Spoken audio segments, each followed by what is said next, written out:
오늘 예레미야서 23장 23절부터 40절 말씀 저희가 같이 묵상합니다.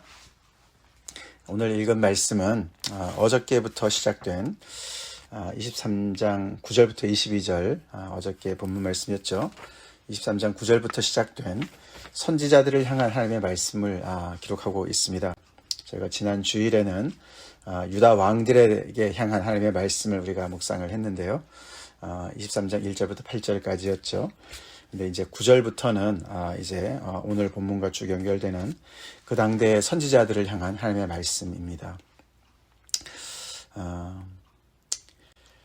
그 나라가 남유다가 이렇게 폭삭망하는 데는 그 왕들의 잘못이 컸습니다. 그죠? 지난주에는 전적인 그 왕들의 잘못이라고 이제 하나님께서 지적하셨는데 거기에 이어서 그들의 그 모든 그 왕들의 그런 모든 자만과 그런 죄악을 옆에서 부추기는 사람들이 있었는데 그들이 바로 이 선지자들이었어요.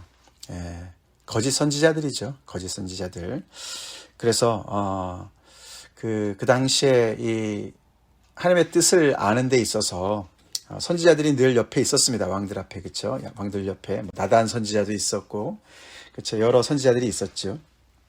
이사야도 있었고, 근데 이 예레미야 당시에는 이제 막 이 나라가 망하기 직전에 그때 아마도 이제 시드기야 때가 아닐까, 시드기야 왕 마지막 때 그때도 많은 선지자들이 옆에 있었고 예레미야도 있었습니다.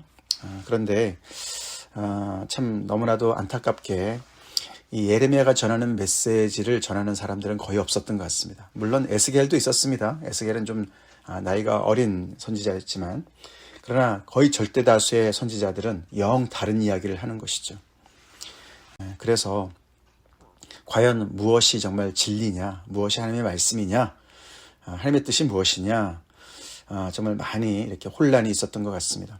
그런 중에 이제 예레미야는 이렇게 하나님의 말씀, 이것이 하나님의 말씀이다라고 강력하게 이제 이야기를 하면서 다른 이야기를 하는 그 선지자들을 향해서 이제 결국은 하나님의 심판을 받게 되는 것을 이야기합니다.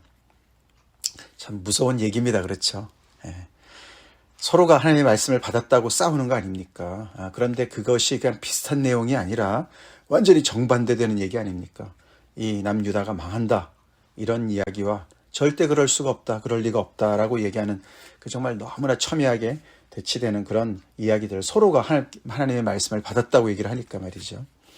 참 굉장한 영적인 혼란에 빠졌었던 것 같습니다. 참 우리도 정말 참 해당되는 얘기예요. 그렇죠? 오늘날에도 하나님의 말씀을 받았다고 하는 사람들도 많고 정말 하나님의 그런 메시지를 전하는 정말 그런 종들이 많은데 과연 그 중에서 거짓된 메시지도 있을 거죠. 그죠? 있을 거고 분명히 정말 하나님의 말씀에 정말 그렇게 또 부합되는 말씀들이 있을 텐데 어떻게 우리는 정말 듣고 있는지 정말 두려운 이야기입니다. 전에도 한번 그런 이야기가 나왔었지만 오늘 우리가 말씀을 보면서 과연 정말 하나님의 말씀은 어떤 것이 정말 그런 하나님으로부터 오는 진정한 그런 말씀이냐, 우리가 분별을 잘 할 수 있을까 도움이 되길 바랍니다. 오늘 본문은 어제에 이어서 이제 이렇게 시작합니다. 23절, 24절 여호와의 말씀이니라 나는 가까운 데 있는 하나님이요 먼 데 있는 하나님은 아니냐. 사실 이제 거짓 선지자 얘기를 하시다가 갑자기 이제 하나님이 어떤 분이신가를 얘기하는 거죠. 나는 가까운 데 있는 하나님만 되고 먼 데 있는 하나님은 아니냐라고 이제 반문을 하시는 거지 않습니까? 아마 그 당시에 많은 사람들이 하나님은 가까운 데만 있다라고 생각을 한 것 같죠. 즉 다시 말해서 그 얘기는 성전 안에만 있다 그런 얘기예요. 그래서 많은 사람들이 하나님과 굉장히 가까운 것으로 착각을 했다는 거예요. 그래서 먼 데 있는 하나님은 이제 무시하는 뭘까요? 가까운 데는, 그러니까 하나님과 굉장히 가깝다고 얘기하면서 하나님의 어떤 그런 초월성과 하나님의 그런 광대하심과 정말 그래서 하나님께서는 정말 우리가 하나님을 아는 것 같기도 하지만 정말 하나님을 두려워하고 경외하고 하나님을 잘 모를 수도 있는, 그래서 하나님께서 완전히 또 새로운 일을 행하시고 또 하나님께서 정말 우리 편도 되시지만 우리를 또 정말 거룩하게 우리를 심판하실 수도 있는 그런 정말 내가 하나님을 전혀 모르는 분과 같은 그런 어떤 하나님의 초월성을 완전히 이제 무시하고 잊어버린 그런 상태를 이제 지적하는 것이죠. 내가 너네 성전에 같이 임재한다고 해서 너가 나를 만만히 보느냐, 뭐 이런 얘기를 하는 것이죠. 그렇죠? 그러면서 하나님이 내가 사람이 내게 보이지 아니하려고 누가 자신을 은밀한 곳에 숨길 수 있겠느냐. 그래서 이들이 생각하는 거죠. 하나님하고 내가 이제 편먹었으니까 하나님 앞에서만 잘하고 뒤에 가서 무슨 짓을 해도 뭐 하나님 뭐 내 손에 있는데 뭐 이런 생각을 하는 거예요. 그 당시에 그래서 많은 선지자들이 그 뒤에 나오지만 자기의 생각을 얘기하면서 자기의 꿈을 얘기하면서 이것이 하나님의 말씀이야. 뭐 하나님의 말씀 별거 있냐? 이런 거지. 이런 식으로 하나님을 굉장히 이렇게 경시 여기는 그런 풍토가 있었던 것 같죠. 그것이 이제 굉장히 중요한 그런 하나님을 향한 정말 우리 믿는 자들의 자세를 잡아주는 말씀인 줄로 믿습니다. 내가 믿는 하나님, 내가 믿는 하나님은 어떤 하나님인가? 만만한 분인가? 하나님 말씀 나는 다 꿰뚫고 있어. 뭐 새로운 게 뭐가 있겠어? 그런 식으로 하나님 앞에 우리가 정말 이렇게 거만한 마음을 가지고 있지 않은가? 하나님 말씀 뭐 별거 있냐? 다 알지. 그래서 그 하나님 말씀 앞에 두렵고 떤 적이 별로 없는, 기억도 잘 안 나는 그런 삶을 우리가 살고 있다면 우리는 굉장히 위험한 자리에 있음을 알아야 됩니다. 그 사람들이 그 당시에 당대의 많은 선지자들이 하나님의 말씀을 받았다고 하는 사람들이 그 뒤에 나오죠. 내 이름으로 거짓을 예언한 자들이다. 거짓을 예언한다. 내가 꿈을 꾸었다. 물론 하나님께서는 꿈으로도 말씀하시죠. 그렇죠? 근데 하나님께서 주신 메시지가 아닌 그런 이야기들을 가지고 이것은 내가 꿈을 꾸었고 이건 하나님의 뜻이야 라고 이야기를 했다는 것이죠. 그들이 전하는 거짓 이야기는 오늘 본문의 내용에는 나오지 않습니다. 그렇죠? 그들이 어떤 거짓을 전했습니까? 어저께 본문에 나왔습니다. 어저께 17절에 그들이 뭐라고 얘기했습니까? 거짓이 너희가 평안하리라. 이것이 여호와의 말씀이다. 그렇게 기록했죠. 또 자기 마음이 완악한 대로 행하는 모든 사람에게 이르기를 재앙이 너에게 임하지 아니하리라. 내가 꿈을 꿨는데 하나님이 이 나라는 평안하다고 얘기하셨어. 재앙이 절대로 일어나지 않는데 라고 말씀하면서 악을 행하는 자들의 손을 강하게 하였다. 어저께 14절에 그런 표현이 왔습니다. 그렇죠?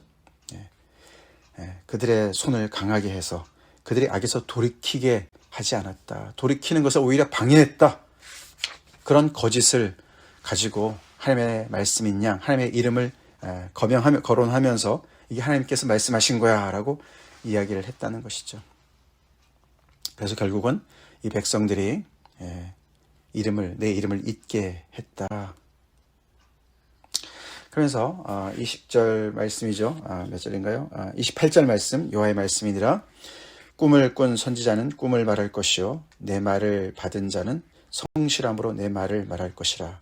겨가 어찌 알곡과 같겠느냐. 지금 이 메시지들, 쏟아지는 메시지들 속에 알곡이 있고 겨가 있다라고 말씀하시는 것이죠. 당연히 알곡은 예레미야를 통해서 하시는 말씀이겠죠. 결국은 그 당시의 사람들이 그렇게 정말 머리 터지라고 싸웠겠지만서도 결국은 어떻게 됐습니까? 나중에 역사적으로 예레미야의 그 예레미야를 통해서 주신 하나님의 말씀이 알곡인 것이 증명이 됐어요. 그렇죠? 그 당대 사람들은 모를 수도 있었겠지만 나머지는 다 겨라고 말씀을 하십니다. 오늘날에도 비슷한 현상이 있겠죠. 29절 여호와의 말씀이니라. 내 말이 불같지 아니하냐. 바위를 쳐서 부스러뜨리는 방망이 같지 아니하냐. 전에도 살펴봤지만 하나님의 말씀이 이런 기능을 가지고 계시죠. 우리의 죄를 태우는 불과 같으신 그런 정말 무서운 하나님의 말씀. 바위에다 쳐서 부스러뜨릴 수 있는 그런 방망이 같은, 망치와 같은 하나님의 그런 말씀. 그래서 우리의 죄악을 태우고, 우리를 컨프런트하고, 우리를 정말 너무나 찌르고 쪼개고, 너무나 거북스럽게 만드는, 그쵸? 우리를 정말 직면하고 우리를 정말 이렇게 정말 깨뜨리시는 그런 하나님의 말씀, 그런 이야기를 하십니다. 마사지용이 아니다라고 말씀하시죠?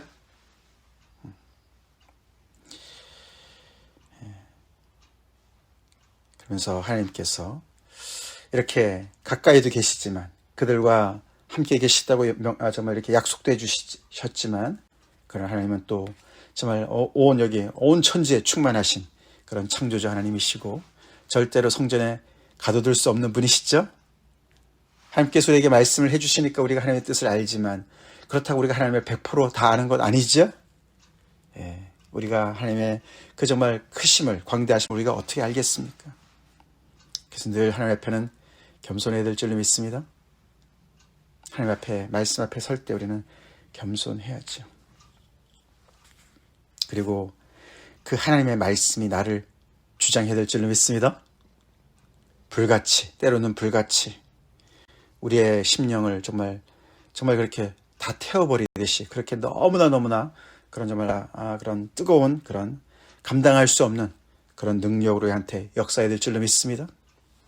내가 컨트롤할 수 있는 조그만 호롱불 같은, 조그만 촛불 같은 그런 불이 아니라, 나를 정말 이렇게 정말 주장하는 그런 말씀이죠. 나를 깨뜨리는 하나님의 말씀이죠.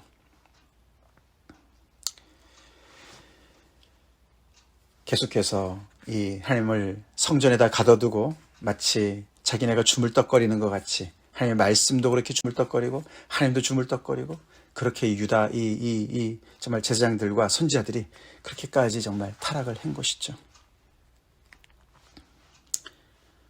오늘날에도 있지 않습니까?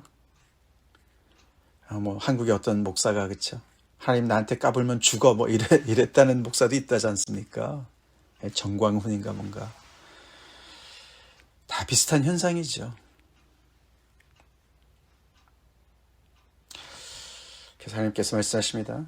그들이 내 말을 도둑질했다. 내 말을 도둑질했다. 그렇죠.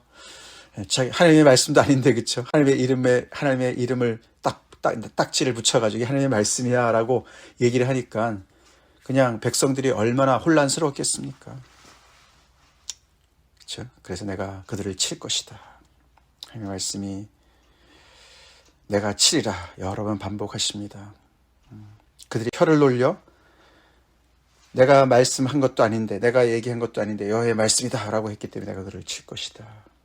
거짓 꿈을 예언한 자들, 내가 거짓과 거짓 자만으로 백성을 미혹하게 한 자를 내가 칠 것이다.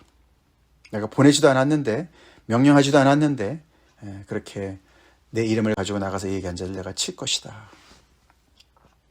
우리가 예레미야서 1장에서 보면, 그쵸?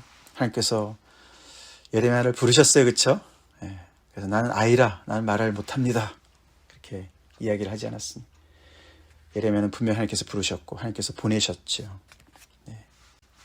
그래서 그렇지 않은 많은 그 당시에 선지자들을 이렇게 예레미야가 고발하고 있는 것이죠. 이런 걸 볼 때 우리가 다시 한번 무엇이 하나님의 말씀인가? 하나님의 말씀은 이렇게 우리의 한계를 뛰어넘는, 그렇죠? 우리의 상상을 초월하는, 물론 상식선에 있는 말씀도 있지만 대부분이 우리의 생각과 뛰어나신, 우리 생각보다 더 정말 우리를 능가하신, 그래서 우리의 정말 모든 모습을 비추고 우리의 죄악을 드러내고 우리를 찌르고 쪼개는 것이 하나님의 말씀인 줄로 믿습니다. 나에게 위안만 주고 격려만 주고 내 입맛에 맞는 달콤한 그런 말씀은 마음과 뼈를 때리는 그런 속에서 유익한 말씀인 줄로 믿습니다. 거기에 이어서 여기 33절부터 40절까지 또 다른 이제 문단이 나오죠. 거기에는 이제 여호와의 엄중한 말씀이라는 내용이 계속 반복돼서 나왔습니다. 아까 읽어봤지만 적어도 한 7번 정도 여호와의 엄중한 말씀이 반복이 됩니다. 제가 읽었지만서도 여러분들 쭉 따라 같이 읽으셨지만 좀 내용이 이렇게 분명하지 않습니다. 그렇죠?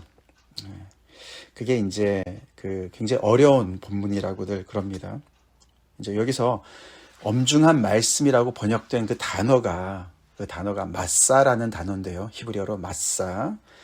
그 마사라는 단어가 오늘 매일 성경에도 번역이 되어 있지만 그게 짐이라는 짐짝이라는 짐 있잖아요. 짐이라는 단어도 되고 신탁, 하나님의 말씀, 신탁이라는 단어, 오라클이라고 그러죠. 신탁이라는 단어로도 번역이 가능한 그런 이중적인 내용을, 뜻을 가지고 있는 단어예요. 그게 계속 반복이 됩니다. 그러면서 어떤 때는 하나님의 엄중한 말씀으로 번역이 가능하고 어떤 때는 짐으로도 번역이 가능한 거예요. 그래서 이중적으로 쓰여지고 있어요. 그래서 이 내용이 좀 어렵습니다.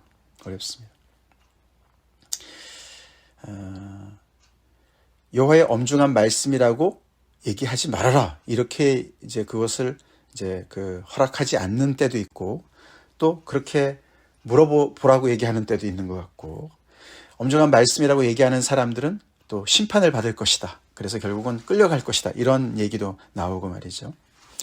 이제 그래서 내용이 좀 어렵습니다. 그래서 이제 이런 부분은 이제 우리가 내용이 좀 어려울 때는 다른 번역을 좀 보는 게 도움이 돼요. 그래서 이제 제가 새 번역을 한번 이렇게 봤어요. 그때 새 번역은 오늘 우리가 읽은 이 개역 개정보다는 조금 더 이렇게 이해하기 쉽게 쓰여졌는데 그 이유는 또 이제 이렇게 애매모호한 부분을 그냥 일관되게 설명을 해서 그렇게 이제 분명하게 보이는 거죠. 다시 말해서 이중적인 의미를 좀 이렇게 간결하게 해가지고 그냥 한쪽만 얘기를 한 것이죠.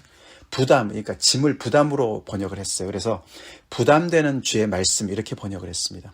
여호와의 엄중한 말씀을 부담되는 주의 말씀이라고 번역을 했어요. 짐으로만 번역을 한 거죠.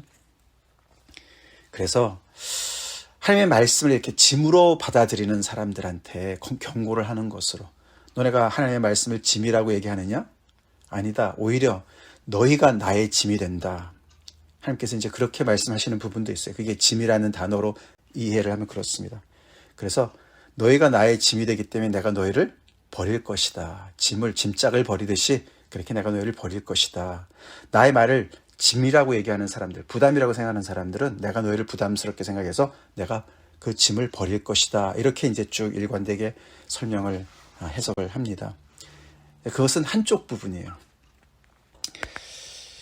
이쪽에 하나님의 짐이라고 번역하는 것보다 하나님의 말씀에 더 집중한다면은, 그렇다면은 뭔 얘기가 되냐면요. 이렇게 예레미야가 전하는 하나님의 말씀을 하나님의 그런 어떤 엄중한 아주 그냥 너무나 아주 그런 부담이 되는 어떤 그런 정말 이렇게 뭐랄까요.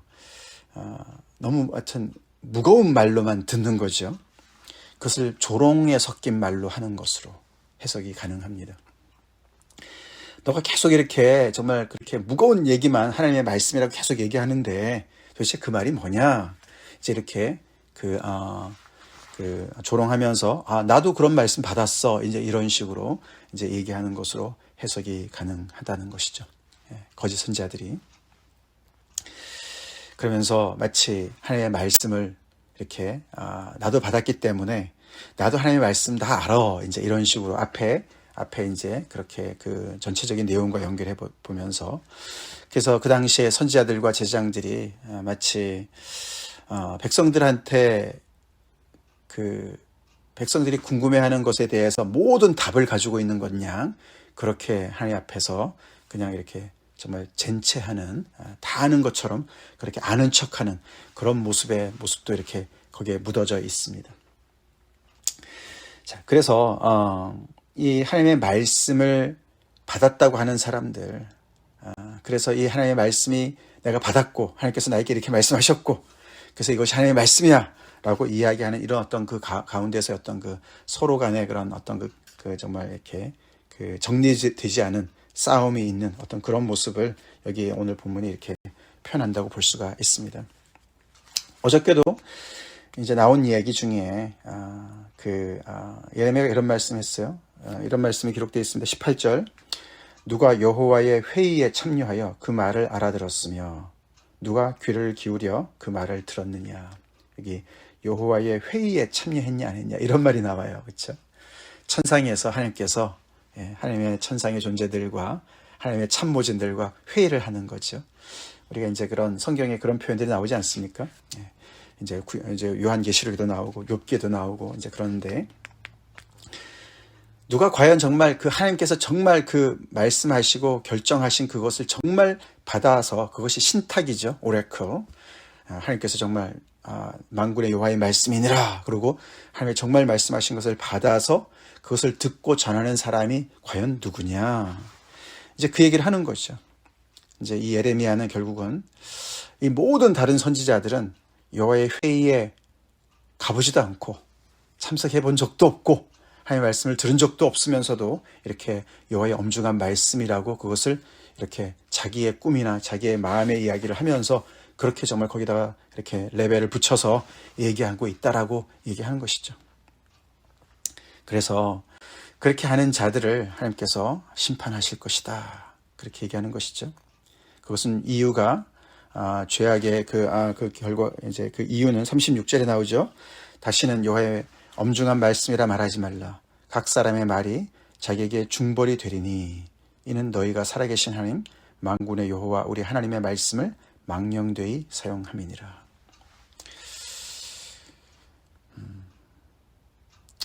그래서 하나님의 말씀을 가지고 장난치는 그 죄가 어마어마한 것이죠. 그래서 그들을 여기 39절에 너희를 온전히 잊어버리며 내가 너희와 너희 조상들에게 준 이 성읍을 내 앞에서 내버려. 여기 내버린다. 이 단어도 그 마사라는 단어와 이렇게 좀 그 발음이 거의 비슷한 단어예요. 이거는 나사예요. 나사. 내버린다. 그렇게 짐을 들어서 버린다. 그런 뜻이에요.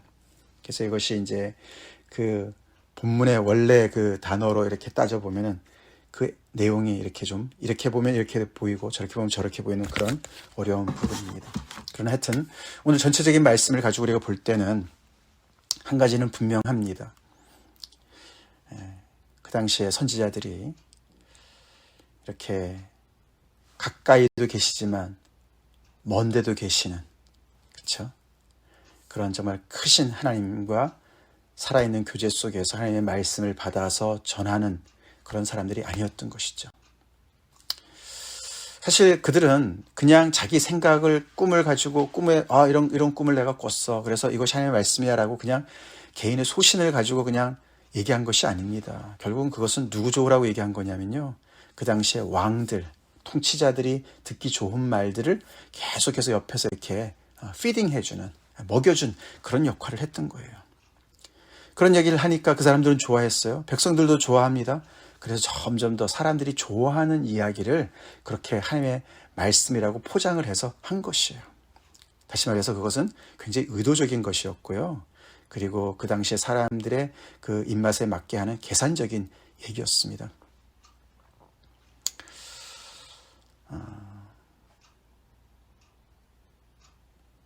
거기에 반해서 예레미야는 어저께 우리 9절의 시작이 이렇게 나옵니다.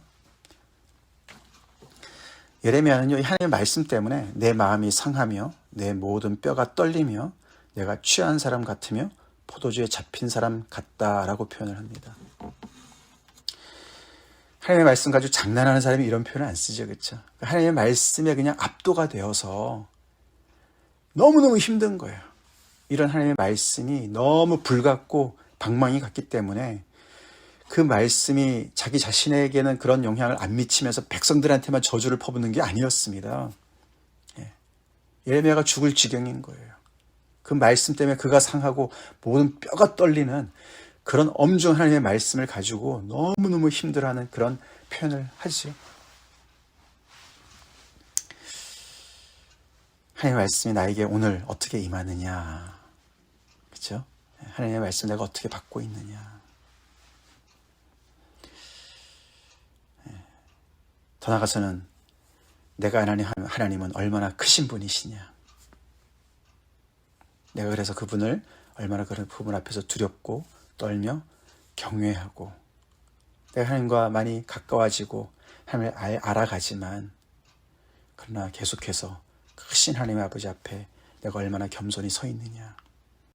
그런 부분이 중요한 것 같습니다. 우리가 특별히 예레미야서 말씀을 따라가면서 우리 자신을 자꾸만 돌아봐야 되는 그런, 정말 어떻게 보면 굉장히 부담되고 아픈, 그렇죠? 그런 말씀들이 많이 있습니다. 불편한 말씀들이 많이 있습니다. 그 앞에 나는 어떻게 하고 있나. 하나님의 말씀이 나에게 불같고 방망이 같이 역사하는 그런 말씀인가? 항상은 아니지만 그런 말씀을 내가 알고 있나? 내가 그 아래서 으깨어진 적이 있나? 이런 부분들을 생각해 보는 것이죠. 다 같이 기도하겠습니다. 하나님 감사합니다. 오늘도 하나님의 귀한 말씀, 예레미야 말씀을 통해서 혼란스러운 시대에 어떻게 하나님의 말씀을 분별하며 진정한 하나님께서 하신 말씀, 그 정말 진정한 하나님의 말씀을 따라 살 수 있는지 다시 한번 우리가 경각심을 갖습니다. 한순간도 우리가 하나님을 만홀히 여기며 하나님의 말씀을 경히 여기며 하나님을 아버지 내가 마치 소유한 양 그렇게 영적인 교만에 빠지지 않도록 저희를 붙잡아 주시옵소서. 저희 안에 늘 하나님을 두렵고 정말 떨림으로 섬기는 그런 아버지 참 신앙의 기본 자세를 늘 잊지 않게 도와주시고, 우리에게 그런 하나님의 정말 아버지 하나님께서 주시는 말씀으로 늘 우리를 먹여주시고 인도해 주시기를 간절히 바라고 나옵고, 이 교회 안에 그런 하나님의 말씀이 넘쳐나도록 하여 주시옵소서. 예수님 이름 받들어 간절히 기도 올려옵나이다. 아멘.